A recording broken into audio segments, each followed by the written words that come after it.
Hi, everybody. Welcome to an anatomy of a scene, I'm going to try to do a thorough breakdown of one scene, one kind of plot event or moment in the TV series, the limited series, which I consider almost just like a big movie of just one told story of Queen's Gambit. And there's going to be spoilers. So if you haven't seen it, I recommend seeing it. I'm going to be talking about things that happen before this scene, things that happen after it. Also, this is for me I want to look at it more from a literary standpoint rather than just talking about the different cinematography, the lighting, the acting. Although I'll mention some of those things, but I'm more interested in the effects that they have. What are they trying to get across rather than the technical aspects of how they staged the scene, how they did everything. Again, I might mention some of those things.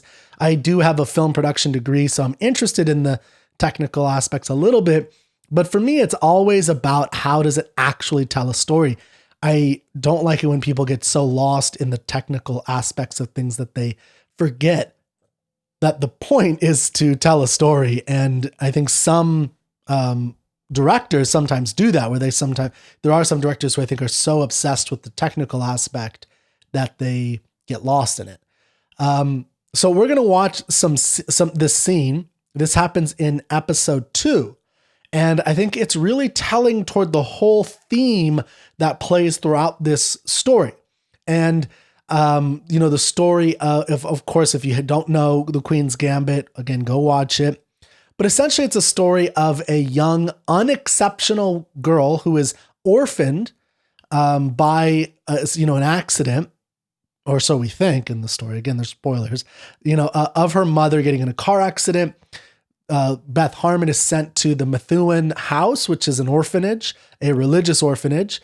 And from there, she spends several years. She finds a love and a passion in the I love that they put it in the basement, right? It's under where life happens above them, where all the happenings of the girls becoming friends, the girls finding lovers outside. She's looking outside and watching these girls date and make out and things like that. Things that are going to be kind of in the way or a distraction in a sense from her overall achieving of her goal. And it's a little bit more complex than that, but we'll kind of touch on it when we look at this scene.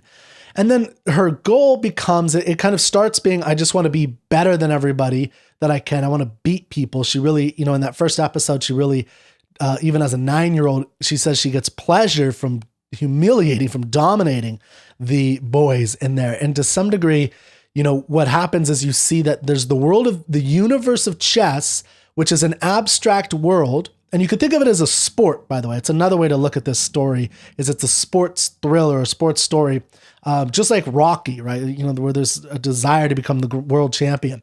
And then in episode 2, she develops which is this episode we're going to look at, not the whole episode, one scene. She develops her desire to be the world's greatest, a grandmaster, and then eventually, very quickly, not only a grandmaster, but again, the world champion. So to beat the greatest living grandmaster, that's her goal. That becomes her goal. It becomes her obsession. Life sometimes getting the anxieties of life, the anxieties of who she is as a person gets in the way of that. She is very afraid of becoming her mother, which we learn is a very mad woman in a sense. There's something wrong with her mother. We get the sense right at the beginning when they're driving down that road and she says, "Close your eyes." And the next thing you know, they're on the side of the road. We get a sense that something really atrocious happened and something bad happened. And, we're not 100% clear.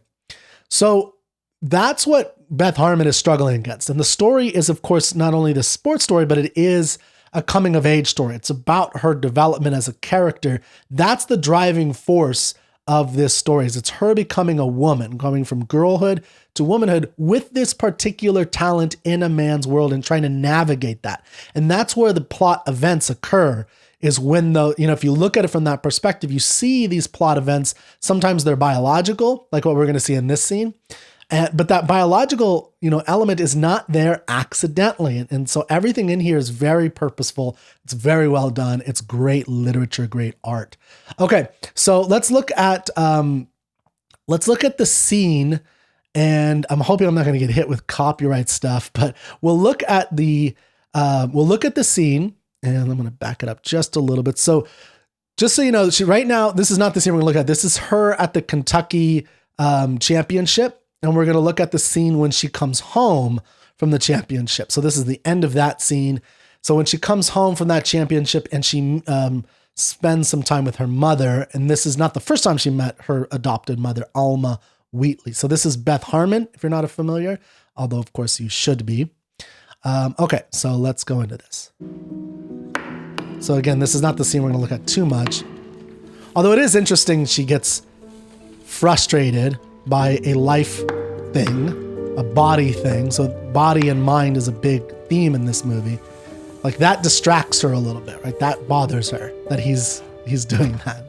Okay, here's the scene.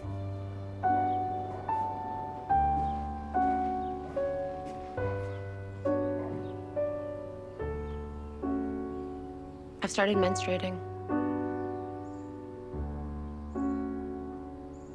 Bit late in the day for you, isn't it? I'll need pads. Something. Just go up to my room to the top drawer of my chiffonier and take what you require. Oh, and dear, be a good girl and get that little bottle of green pills by my bedside. My tranquility needs to be refurbished.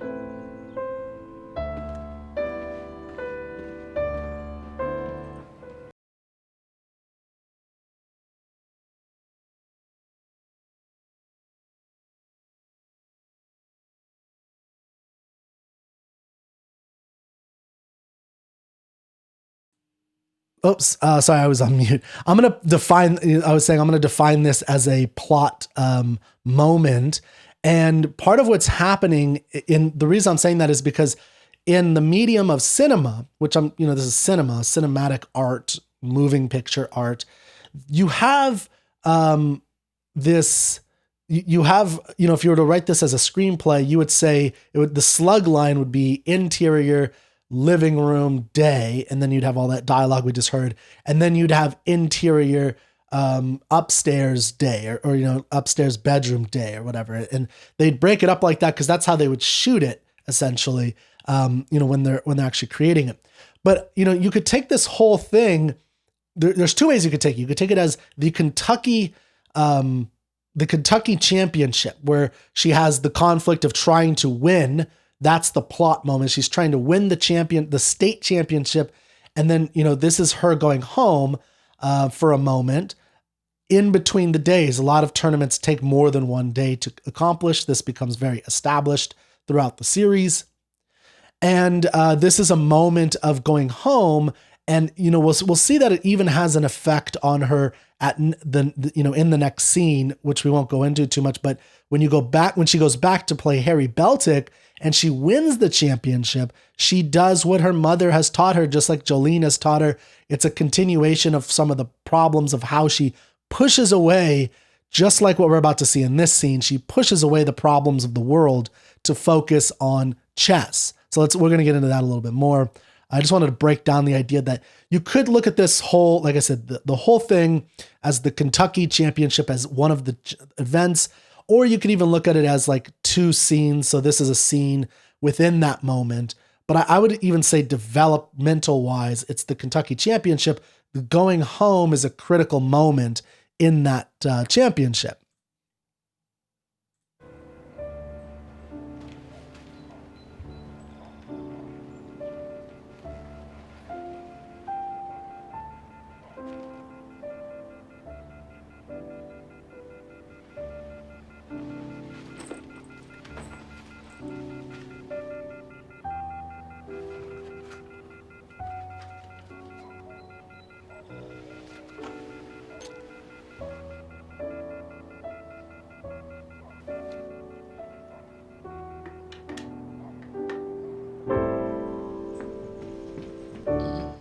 Thank you.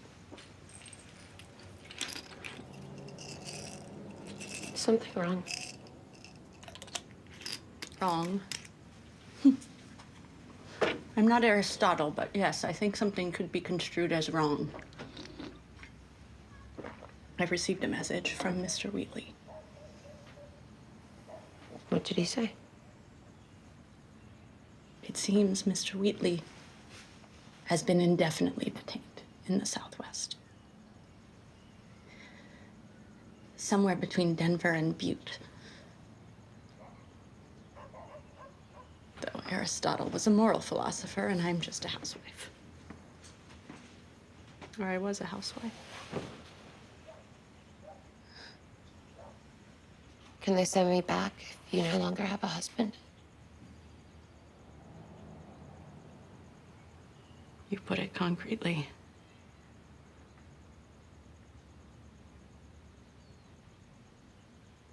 They won't if we lie about it. That's easy enough.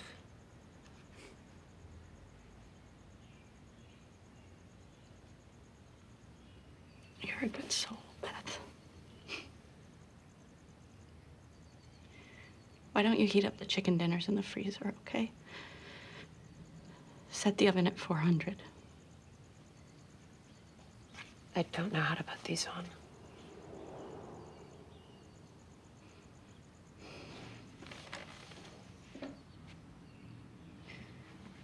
Though I'm no longer a wife, except by a legal fiction,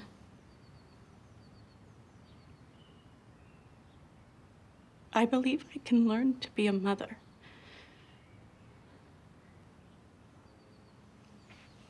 I'll show you how, if you promise to never go near Denver.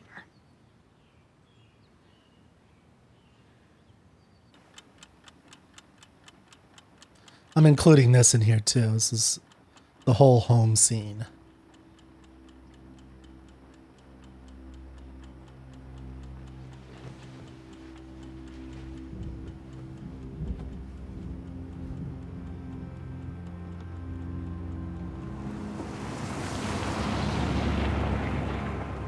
Watching life go by. And the reflection is her mother.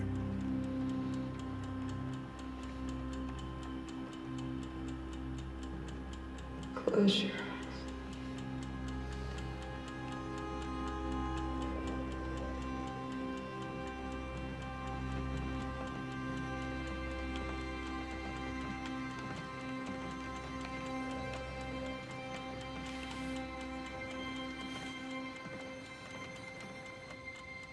Okay, we're going to stop there for a moment. I'm going to go leave it on that. Leave it there. So we'll stop there for a moment, and we're going to go through it, little bit by a little bit, step by step to kind of see what they're doing. One thing to remember, and I think this is important, but what excites me about these kinds of well done limited series in cinema is that with literature, a lot of the conflict. So someone told me that this movie had no conflict, which to me was like one of the most bizarre statements I've ever heard in my entire life. But one of the one of the ways that you would sometimes demonstrate an inner conflict through events. So there are events that occur in the novel. There's plot events, and there are these barriers and these things in her way of achieving becoming the greatest. One of the biggest things that is in her way, which is an escalated part of the event, is Berghoff, who is the Grandmaster. He's a Russian, all the people involved with it, and all the challenges she has in getting there. Those are all conflicts that get in the way. But the deep inner conflict, which I think is the fundamental and what makes this almost in the category of romanticism, at least in some level, because it does have to do with the values she has to figure out, she has to navigate for herself as she's, becoming a person. And that's what this is a coming of age sports thriller. I'm kind of categorizing those two genres together. This, chess is, when the chess moments happen, it's the same thing as like a Rocky fight or any kind of sports game or a football game where it's all kind of arbitrary in a sense by the writer, but what gives it meaning are the life things, the conflicts of the characters, the, elements outside of it, Because of course, what I mean by that is that the outcome of the chess match written by the author is, of course, whatever the author wants it to be, whether she wins or loses. What gives it meaning is everything around it, all the stuff that happens around it. And that this story has intense amounts of meaning around those chess matches and when she wins and the occasional time when she loses, so she doesn't win throughout. Okay, so, this inner conflict, I think one of the deep inner conflicts is her, one, becoming a self with these mixed bags and oftentimes negative things that she's taught by the women in her life. So men in her life are either abandoned her or they want to deeply help her because they adore her. But the thing that gets in the way of her understanding those two categories, right? So she thinks she's abandoned by her father, but she learns that she's not. It's actually her mother that kept him away. And then, of course, Mr. Wheatley almost immediately abandons her. And so, she feels like there's that kind of person. There's the father figure that abandons you. But then there's Mr. Scheibel. There's the world of the universe of chess, which she understands and which there is a connection. But, as we learn, because of what her mother taught her, which is to be fiercely independent, to not listen to what men say, that men are going to tell you what to do, ignore them and do your own thing. She has to find her own balance and her own understanding of how to do that in the world. That's what is, to me, interesting in this story. Now, let's go back to the beginning of the scene and look at it a little bit more closely. We're going to kind of skip here. I guess I'll have to stop it. Okay. Now, she walks in. She's framed here. Right, we have all this stuff she comes in from the darkness into the light, and she hears this it's very, it's a much different scene lighting wise than what we just saw, the brightness and because she's in the world of conflict, at least of the kind of chess conflict. Now she's going to deal with something a lot more deep and challenging and about life here. And so we have a lot more about the life in this scene. This frame is going to come up a lot, actually, where she, this kind of represents home to her later when she buys the house, and she'll actually she'll try to make it her own eventually, which, makes it is again representative of her inner feelings of trying to find a place that's hers, which is a big part of the story. Okay. So the song, and she's coming home. She's going to go into the kitchen or something, get something to eat. But then she hears her mother, her adopted mother, Alma, playing, I'm going to butcher this, Gymnopédie. Gymnopédie. It's French, by Eric Satie, a French 19th century composer, late 19th century composer. And it is today often in a lot of nursery songs for children, very young babies, infants, and it's in so you could buy it with a CD or a mix on a Spotify. Is one place I found it where there's a whole bunch of songs that you would play with babies, and it's what it really has to do with, I think, is it's a very calm, gentle, and dreamy sequence. Right? It's a very dreamy sequence, and this is going to be important. It feels like that, and she's attracted to what's going on with her mother. So with that song, with her potential mother, she's not a mother yet. And here we go. So she comes in. Now this isn't a happy, upbeat song, right? And the acting is, I think, quite good. She doesn't look sad. Again, she looks lost. She looks like she's, in my opinion, distanced from things. I've started menstruating. And then her daughter comes in and tells her about this very real issue she's having, which is, what does it represent to menstruate? Fictionally in literature, and, maybe it means something different. But generally, and in life, it probably means this to some degree too, is the becoming of a woman. This is the moment of becoming a woman. And this becoming a woman, what's the comment? Again, the dialogue is wonderful here. Bit late in the day for you, isn't it? Now, that dialogue demonstrates a couple things. One, that this mother is much wiser than we put on, that she knew that Beth wasn't 13, which is what they told her. She knows that she's 15. 13 isn't, I think the average age of a girl menstruating somewhere between like 11 and 15 on average, although everybody's different. But that's the general idea, or that's the general time frame. And 13 is, I think, the average time. Like 12, 13 is the average age. And so 15 does seem a little late, seems toward the end in her opinion. But again, that's representative of what's going on with Beth. There's a kind of arrested development with Beth because of that orphanage, because she's abandoned, something's broken in her, and that's what she has to fix and understand. And that's all the plot elements, including the coming together with this surrogate mother, has to do. That's what it means. So the mother has this problem, but she doesn't want to deal with it, right? That's not how a mother would deal with that question. I mean, I'm not a girl. I would assume that most mothers that are connected to their daughters, that bore their daughters, would, have a little bit more to say about this than it's a bit late in the day for you, right? So that is not a statement of connection. So again, this is the characterization, the dialogue, plot, everything in this story is so well done. I haven't read the novel yet, but in this story. So we learn that Alma's perceptive. She knows that she's not 13. She knows that she's 15. We learn that they're not connected, right? There's even a distance between them spatially. She's in this dark little corner with the world, and her mother in the background, or her mother is kind of away from her in distance. And even again, in the living room, they're at farther ends. And then she doesn't say what a mother would tell her, right? She says, "Oh, it's a bit late in the day," right? Like that's not what a mother would probably say to her daughter. More than likely. I mean, maybe they would. So again, there's not really a mother-daughter relationship yet. That's going to happen soon. I'll need pads. Right. And the acting is wonderful. Like she's saying, she's not yelling or screaming, but it's all under there where she's like, I don't know what else to say. Don't you want to help me? Something.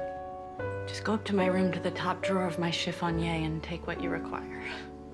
And you see that, that's great acting, because she scoffs, right? She's just go away, deal with your earthly, worldly, physical, biological problems on your own. That's really important, right? That she's, again, this whole scene is kind of and it's framed by this music of this dreamy sequence. It's all framed by, getting away from the world. I don't want to deal with the world. I don't want to deal with the problems of the world. That's a big issue that is happening with the women in the story. And there are other women that you see this with. You see this with other women, later when she meets the Parisian model, you see this again. Owen, dear, be a good girl and get that little bottle of green pills by my bedside. My tranquility needs to be refurbished. Refurbished. My tranquility needs to be refurbished. Now, on those green pills, a lot of people have said that they don't understand the purpose of those green pills. The way that I look at them is that they're tranquilizer. There's benzodiazepine is a real one today. But I love, again, this is great art, is it's not said that it's any specific drug. We learn from Alma, from the hotel manager later, from Jolene, from the usage in the by Beth, that essentially what they do is they calm your nerves. They act as a tranquilizer is basically a medicinal drug. I looked up the definition: drug taken to reduce tension or anxiety. That's generally what it does. It also does for insomnia. Depends on the drug, but I think overall that's the fundamental of what it does. Is it reduces tension and anxiety about the world. And Beth has all kinds of anxiety. She has anxieties about the way she looks. She has anxieties about boys. She has anxieties about friends. She has anxieties about herself and who she is and how she operates in the world. And whether she has this crazy gene, is she doomed to be like her mother, like her real biological mother, who went insane. And, she was a PhD at Cornell, and she moved into an RV out in the middle of nowhere and separated from all of society. And, she eventually, did something terrible. So that's what she's terrified of becoming. She's terrified of that. Now, how, and again, if it's literature, you're using words, you can do inner monologue things and explain that terror. With the story like this, cinema, you do need to kind of pay attention to all of these little moments that really matter. They really matter. Like in every scene, I could do this kind of analysis of every scene in this whole movie, in this whole 7-hour, 7-part series. I mean, it is well done with amazing plot, characterization, and the dialogue is great. Okay, let us continue. So, the mother has essentially sent the girl away, or Alma, that she's not a mother yet. And so just go deal with it. Go to my Chivigny, right? It's Paris. It's, abstract, and Paris represents that dreamy, and it represents it later as well. Now we see a comparison of the two worlds. So this is, I believe, Beth Harmon's world, which is, her world is chaotic. Again, she has her own room, but it's chaos. It's messy. Nobody cares. Nobody tells her what to do. Unlike the Methuen world, where it's very clean, neat, and tidy, right? So this is the kind of world that this is her. It's not really her home yet, but this is, where she's being raised in this chaos. And then, of course, we see the mother's room, which is also chaotic, right? So there's a comparison. It's a great visual of this she's still a young girl. She's still only 15. She gets the green pills. So obviously we find that she got news. It's a, great little visual that she got some news on the phone. That little transition I love, because the gymnopédie is a very gentle, calm scene, but it shifts on that note where it almost feels like it's kind of jarring all of a sudden. And I thought that was an interesting choice. You hear the way, let me do that again. Listen to the way she says thank you. I mean, it's great acting.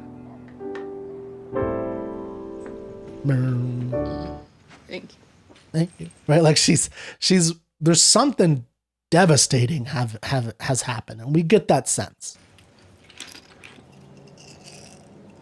Something wrong. Wrong. I'm not Aristotle, but yes, I think something could be construed as wrong. I've received a message from Mr. Wheatley. Okay, so before we go into that, I'm not Aristotle, but I can construe something as wrong.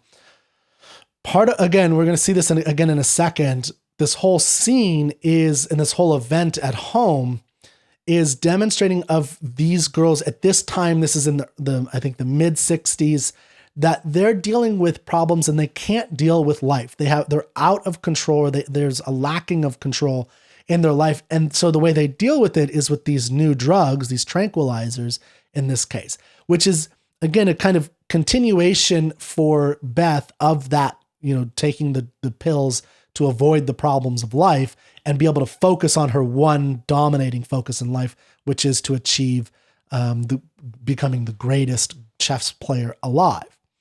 Okay, so that's kind of what's going on here. But again, I like the abstractness of how the mother is dealing with her problem. Now, what's her problem? So she deals with it, again, she plays piano, she takes her tranquilizers to alleviate the anxiety and the tension. Her tranquility needs refurbishing, right? She needs to rearrange. And then she goes upstairs, Beth goes upstairs and the furbished house is not furbished very well. So there's just amazing little touches in this story to kind of tell you the conflict. What did he say? It seems Mr. Wheatley has been indefinitely detained in the Southwest. Somewhere between Denver and Butte.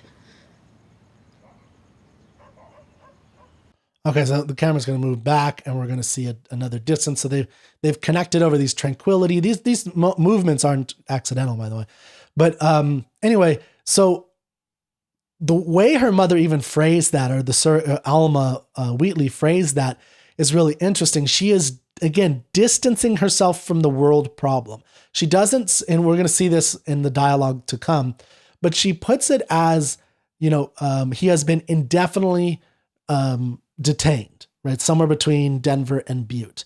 So that is a kind of abstract way of dealing with the reality. And here's the reality. And we're going to see, she's framed in this, kind of angelic sequence. She's, the way she's lit, I think, but she has all these, beer cans and pills around her.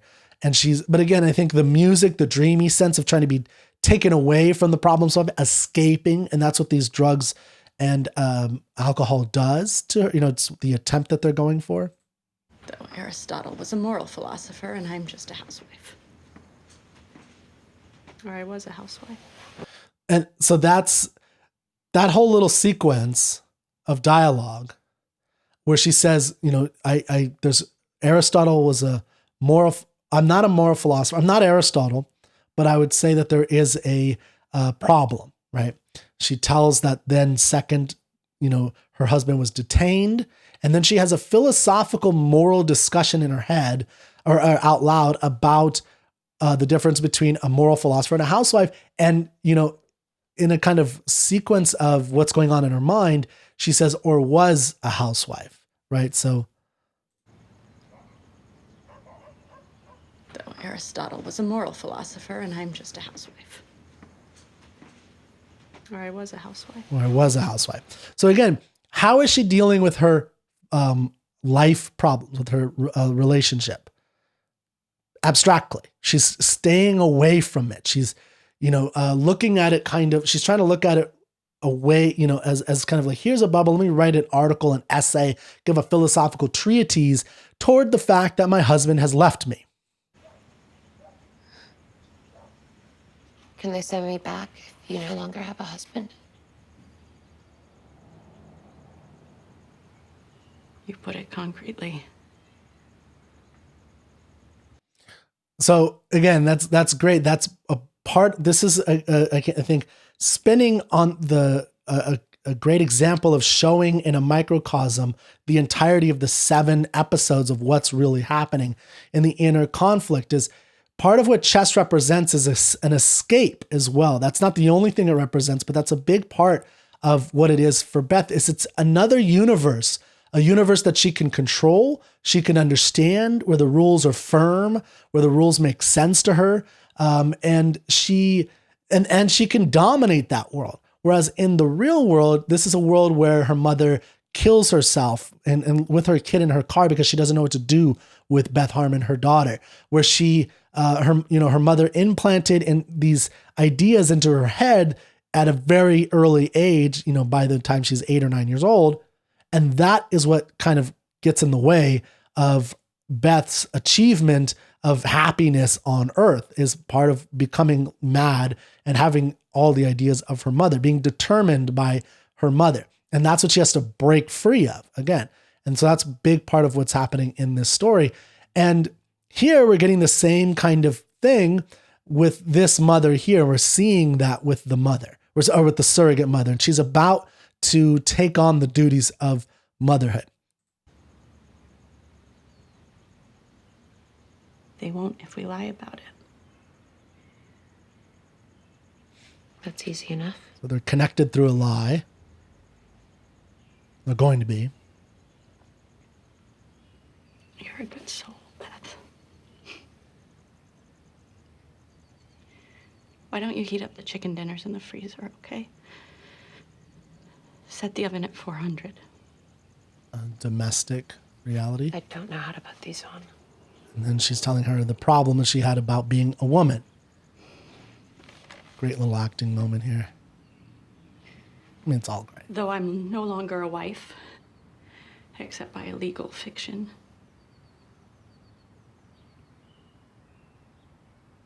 I believe I can learn to be a mother.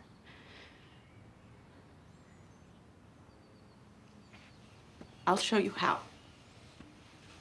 If you promise to never go near Denver.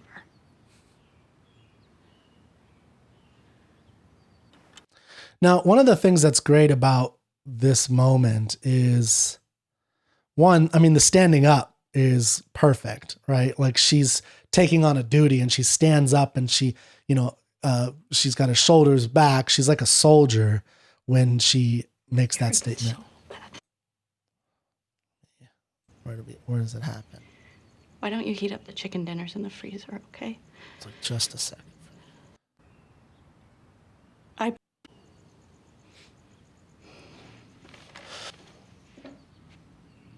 So she looks like, I mean, she's kind of like a soldier standing at attention and saying that this is my duty now. Now, one of the things that frames this whole event or this whole scene, I'll call it, we could look at the whole Kentucky championship as one major event. And this is, the domestic scene there's this big battle of her working up the ranks, but she's dealing with these personal issues at the same time. Even at the chess tournament, she's dealing with these problems when she is sexually attracted to Towns, the man in the store that she plays earlier. That's this guy. She becomes sexually attracted to him, and in the course of playing, she becomes aroused, and this actually triggers, in a sense, her, I mean, at least in the story, this triggers her first menstruation. So, she has the sexual attraction, and then she, realizes that she's bleeding. She goes in the bathroom. And that's part of, again, this is part of the life thing that occurs in the chess moments. It's part of, that's what makes this story so unique, in my opinion, is that it really represents, it has this, here's the chess. She's trying to beat this guy, but then she falls in love with him and she can't be distracted, or it's challenging her to not be distracted. And she eventually beats him. But then she has to go home and deal with this as best as she can. And this girl back here helps Beth by giving her, I believe, a tampon, but Beth doesn't know what to do. And so, she uses toilet paper instead, and then goes home and has this scene with her. That's the scene here where she gets the tampon. So again, you get this whole conflict about life and chess, and, experiencing and enjoying life and chess. And there has to be either the ending is either going to be some kind of disaster where she peters off into oblivion, like Bobby Fischer, who this story is based on, by the way. So that's what happened with Bobby Fischer, is he kind of went crazy and bad, and he disappeared for periods of time. In this story, it's not like that. It has a much more positive, benevolent view to it, although there's one hell of a struggle.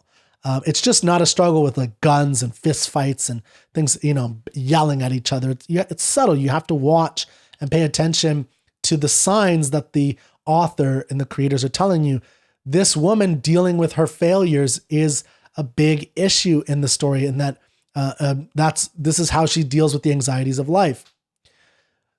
This whole event is framed, this Kentucky thing is framed by Beth is being springboarded into her success toward achieving her her conscious purpose, which is to become the world champion.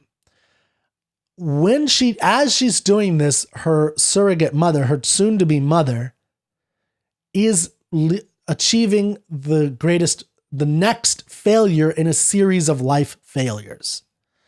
And the first failure is to become a pianist. And she says earlier in this episode, I try to be a pianist, but I suffer from stage fright, right? And maybe those anxiety pills would have helped her. Maybe Beth thinks this part of what she needs to overcome. Well, we'll talk about the tranquility stuff at some other point. But, that's part of what her surrogate mother never overcame, that problem, stage fright, which is one of the problems that a performer has to overcome. The next one was to be a mother. So she's a failure, quote unquote. She sees herself as a failure. I mean, we don't know exactly what happened, but she sees herself as a failure in being a mother because her child died. So she's a failure as a pianist in that dream. Then her next dream of being a mother, she's a failure. And then now she's a failure as a wife. And she has that line of, though Aristotle was a moral philosopher and I'm just a housewife, or I was a housewife, right? And that's part of what's happening here. So as she's at the bottom rung of her life, right? And we know she's sick because her husband had said that not only do we know that she's sick with alcoholism, but we know she's sick as a, physically, 'cause she goes to the doctor. Her doctor told her to go get exercise, right? So we learn that. So this whole scene represents, again, it's kind of a microcosm. But I should say this whole event is a microcosm for the whole story. It's one great plot event of the Kentucky Championship, and the life struggles combined with the chess struggles. That's the conflict that's going on, that she's trying to achieve world world success and becoming this great champion, this great world champion. But there are things that stand in her way, and these things are going to be exacerbated. This is what makes it a logically purposeful event plot, is that they will become exacerbated as she gets deeper and deeper into the world of chess. And she learns that there are things, for instance, that she learned from her mother, like don't trust any men, that get in the way of her, because they're going to tell you what to do, that get in the way of her succeeding. When she doesn't listen to one of the other chess masters later, she loses because of it. When she gets in, she doesn't learn from some of the things that she's been taught by these men, she loses, and she gets, she has problems with it. And, the opening scene of this whole series in episode 1 is her in 1967, I think it is, in Paris. And when she's going to, we'll learn, I think in episode 4 or something like that, or maybe 5, I can't remember which episode, when that scene finishes, she plays Berghoff, and because of sex, drugs, alcohol, she loses, right? And then in the finale episode, episode 7, she learns to get rid of the anxiety, push away any problems she might have, and to just kind of go into the world of chess without drugs, without alcohol, and with the help of her friends and allies that she's made along the way.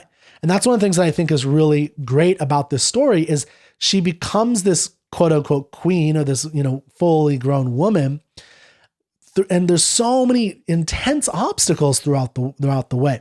And, again, that scene that I just showed you, I think really represents and shows you the mastery of all of this story and the way that it's being told in this cinema. I think it's great cinema.